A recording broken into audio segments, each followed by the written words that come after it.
হে বন্ধুরা, আজ চলে এসেছি ডাইকিনের নন ইনভার্টার 0.8 টনের মেশিনে। কাস্টমারের কমপ্লেন হচ্ছে মেশিন একদমই হাওয়া ফেলছে না। তো মেশিন ঠান্ডা করছে কিন্তু একদমই হাওয়া আসছে না। তো কয়েলের অবস্থাটা একবার দেখাই।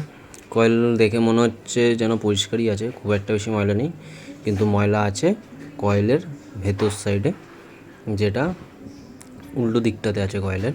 তো ওটা কেমিক্যাল দেওয়ার পরেই আপনারা দেখতে পারবেন। তো আগে কেমিক্যালটা দিয়ে নিই, তারপরে আপনাদেরকে দেখাচ্ছি। তো বন্ধুরা, কেমিক্যাল দেওয়া হয়ে গিয়েছিলো, প্রায় 7-8 মিনিট হয়ে গেছে। এখন দেখুন ময়লাগুলো কীভাবে ভেতর থেকে বেরিয়ে এসেছে।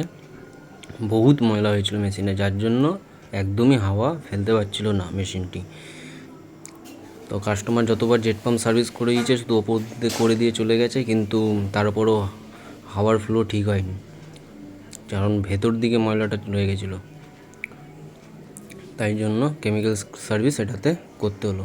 মেশিনটি খুব বেশি পুরনো না, মাত্র 5 বছরই হয়েছে মেশিনটির বয়স।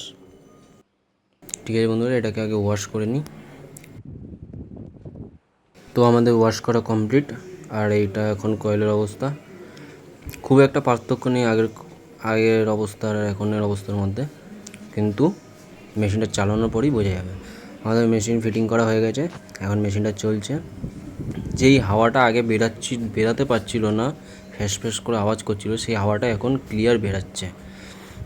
এখন মেশিন খুব দারুণ ঠান্ডা করছে। ঠিক আছে বন্ধু, আজকের জন্য এইটুকখানি। ধন্যবাদ।